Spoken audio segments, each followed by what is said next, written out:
To be prayed in the morning, Goddess Mother Saraswati. Dear students, good morning. You are most welcome to YouTube channel ML Kaushik. As I'm taking your non-finites, and today I'm taking only one type, that is participle. आज मैं आपका participle जो non finite है उसे मैं ले रहा हूँ. पार्टिसिपल नॉन फाइनाइट, पहले तो हमें ये समझना है कि नॉन फाइनाइट है क्या. Non finite, non means not, finite means verb, जो वर्ब नहीं है. हम देखते हैं कुछ शब्द जो वाक्यों में हम पाते हैं और उनके जो प्रोनाउंसिएशन, उनकी शक्ल, सूरत और स्पेलिंग सब एक ही है. जैसे हम एक एग्जाम्पल लेते हैं, Rama is playing. Rama is playing, तो यहाँ पर प्लेइंग क्या है, वर्ब है.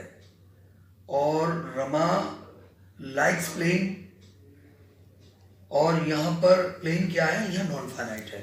यहाँ जो वर्ब है वो लाइक्स है, रमा लाइक्स प्लेइंग.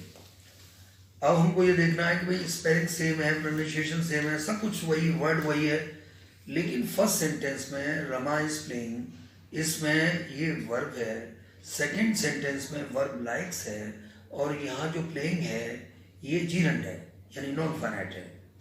और इसलिए हमें ये कहना पड़ा कि शब्द वही है, शक्ल वही है, सूरत वही है, और वैसा ही दिखने वाला शब्द जो दूसरे वाक्य में है वो वर्ब नहीं है. तो इसलिए इस टॉपिक का नाम हो गया नॉन फाइनाइट मीन्स वर्ब नहीं. ऐसा कहने की जरूरत इसलिए पड़ी क्योंकि ये शब्द जो है ऐसे लगते हैं जैसे वर्ब है. और आज हम लेते हैं पार्टिसिपल. पार्टिसिपल के 3 टाइप्स हैं, present participle, past participle, perfect participle. Present participle is made by adding ING in the verb word. Participle जो प्रेजेंट पार्टिसिपल है वो वर्ब में आईएनजी ऐड करके बनता है. इसका जब हम हिंदी में अर्थ करेंगे तो ते हुए, और वर्ब में आईएनजी होगा और हिंदी में ते हुए, जैसे जाते हुए, खाते हुए, रोते हुए, हंसते हुए.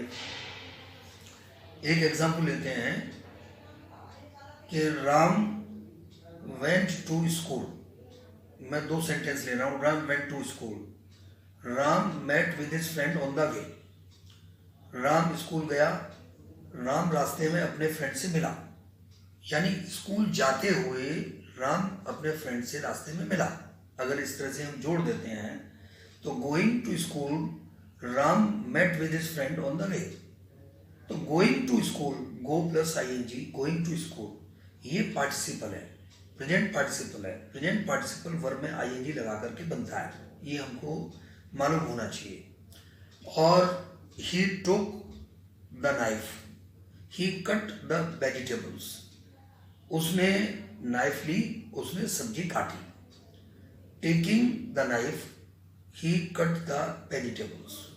तो नाइफ लेकर के उसने सब्जी काटी. अगर इसमें एक चीज अब देखना है कि सब्जेक्ट कितना एक्टिव है.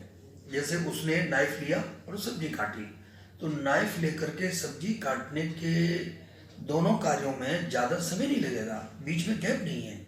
मैंने नाइफ लेकर के सब्जी काटना और स्कूल जाते हुए अपने फ्रेंड से मिलना, इसमें बीच में समय नहीं है. तो इसलिए हम कह सकते हैं कि the subject is more active.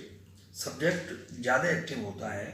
जब सब्जेक्ट ज़्यादा एक्टिव होता है तो वहाँ पर प्रेजेंट पार्टिसिपल होता है, और सब्जेक्ट जहाँ लेस एक्टिव होता है वहाँ परफेक्ट पार्टिसिपल होता है.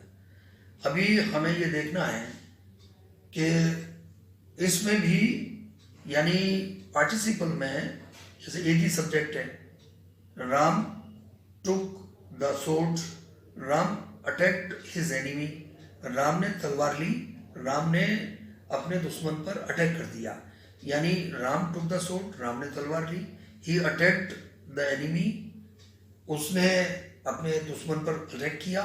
यानी इसमें जो ही है वो राम है, और राम ही है. दोनों सब्जेक्ट्स में जो सब्जेक्ट है, दोनों सेंटेंसेस में जो सब्जेक्ट है वो एक ही है, राम ही राम.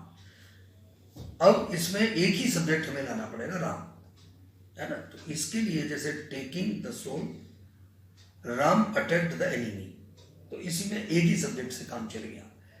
अब एक कंडीशन होती है नॉमिनेटिव एब्सोल्यूट, जिसमें दोनों सेंटेंसेस में जब सब्जेक्ट्स डिफरेंट होते हैं, जैसे it is chilly cold, I can't go out for a walk, it is chilly cold, यहाँ इट आ गया, I can't go for a walk, यहाँ आई आ गया। दो सेंटेंस, एक में इट है एक में आई है।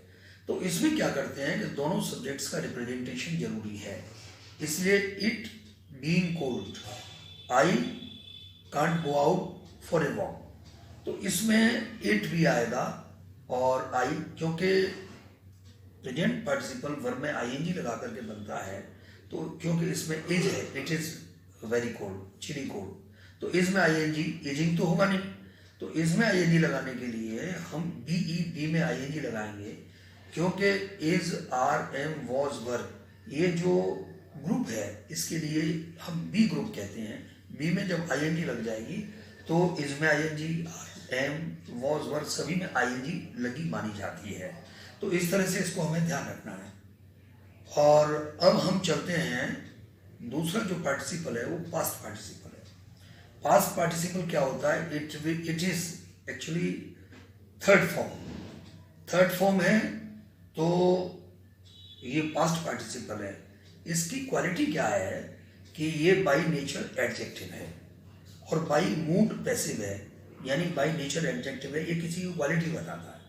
और मूड में पैसिव वॉइस है, यानी एक्टिव वॉइस में नहीं है, ये पैसिव वॉइस है। अब इसके एग्जाम्पल हम लेते हैं। हमको समझना है कि कोई भी चीज़ है उससे आगे थर्ड फॉर्म लगाओ, जैसे broken chair, painted picture, broken pencil, decorated scenery. अब जैसे सीनरी है डेकोरेटेड है, decorated is quality of scenery. Broken pencil, pencil की क्वालिटी क्या है, ब्रोकन है, टूटी हुई है ना। ब्रोकन चेयर, चेयर टूटी हुई है। और पॉलिश्ड शूज, शू पॉलिश किए हुए हैं। तो इस तरह से ये क्वालिटी के रूप में आती है, तो ये एडजेक्टिव होता है। अब चूंकि इसको हम एक्सप्लेन करेंगे, जैसे हम अभी एग्जाम्पल लेते हैं, I found my lost pen today. तो लॉस्ट पेन, पेन की क्वालिटी है लॉस्ट, वो लॉस्ट मैंने खो गया था।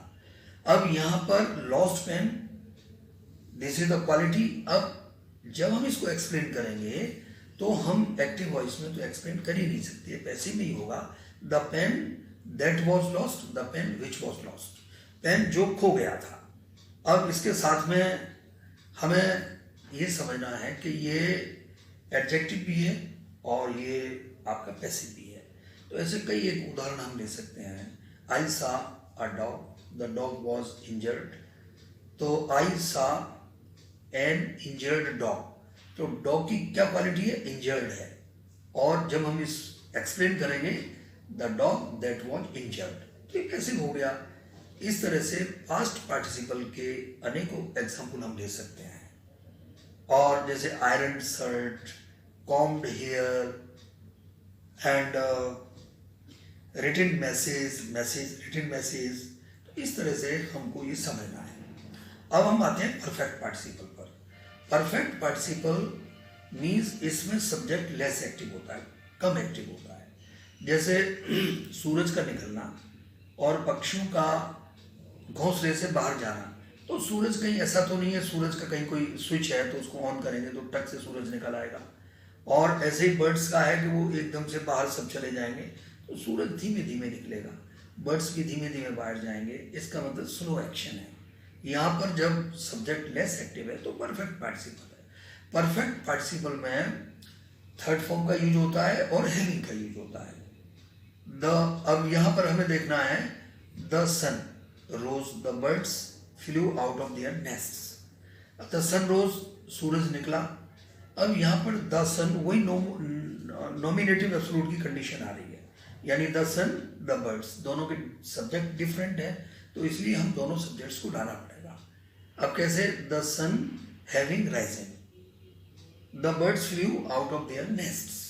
तो इस तरह से हमको ये, अगर कहीं जैसे एक हम चीज लेते हैं जो पैसिव वॉइस होता है, the police caught the thief started crying. अब यहाँ the police caught the thief started crime, तो यहाँ पर चोर को पुलिस के द्वारा पकड़े जाने पर, तो ये पैसिव वॉइस हो जाएगा, तो यहाँ हैविंग के साथ बीन भी लगेगा। Having been caught by the police, the thief started crime. इस तरह से हम, ये परफेक्ट पार्टिसिपल है। अब the sun rose, the fog disappeared. अब यहाँ पर हम देखेंगे कि सूरज निकला और कोहरा भाग गया, तो ऐसे ही the sun having risen, the fog disappeared. मैंने यहाँ पर प्रेजेंट पार्टिसिपल, पास्ट पार्टिसिपल और परफेक्ट पार्टिसिपल तीनों पार्टिसिपल लिए हैं। मैं समझता हूँ आपकी समझ में आ गए होंगे, और आप इनको बार बार सुने। और मैं समझता हूँ कि जब कोई चीज़ बार बार सुनी जाती है तो उसमें परफेक्शन होता है। इसी के साथ मैं थैंक यू वेरी मच।